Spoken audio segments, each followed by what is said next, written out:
Well, I was fortunate enough to grow up in a Christian home with loving Christian parents and parents that prayed for me all through my life and all through the circumstances of my life.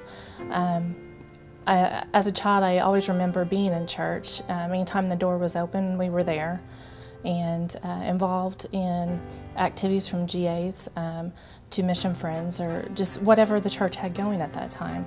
At the age of 8, I went forward and made a profession of faith and was baptized, and never really gave it a thought from there on. Shortly thereafter, we moved here to Bentonville, and FBC Bentonville has been my church home. I've grown up here. Travis and I were married here.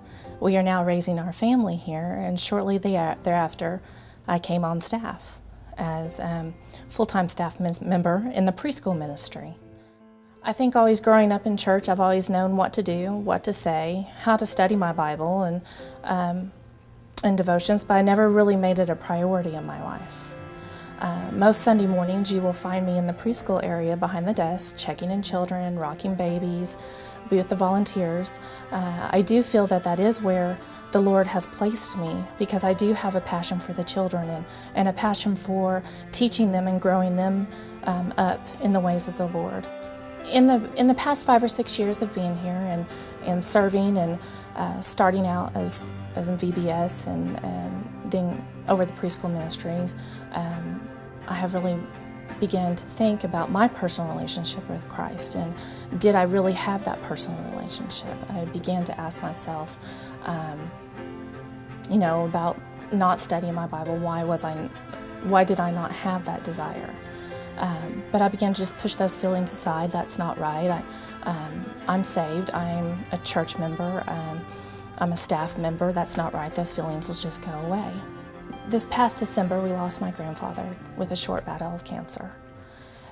After seeing him with a peace in his heart, knowing that he knew where he was going, and after seeing the peace of my parents, knowing that everything was okay and that he was going to spend eternity in heaven, I could not answer that question for myself. Was I going to spend eternity in heaven? Was I someday going to be able to see my grandfather? I couldn't answer that question. Well, on April 4th, 2010, Easter Sunday, everything changed. I came into work that morning with every intention of being in the nursery, taking care of the kids, whatever needed to be done. No intention of going to church that morning, because that's just something I don't normally do. But that morning I was lucky enough to be able to attend the second service, sitting there having no idea what was in store for me that morning. I was just happy to be sitting in service with my family, with my children, everybody dressed to their Easter best. We had Brother Junior Hill that morning, and I had never heard him speak, although he'd been here many times. And he preached such a simple sermon on salvation. You're never too young and you're never too old. It's a gift, and all you have to do is receive that gift. But still, I sat there, yep, I've already received that gift. I'm saved. I know I am.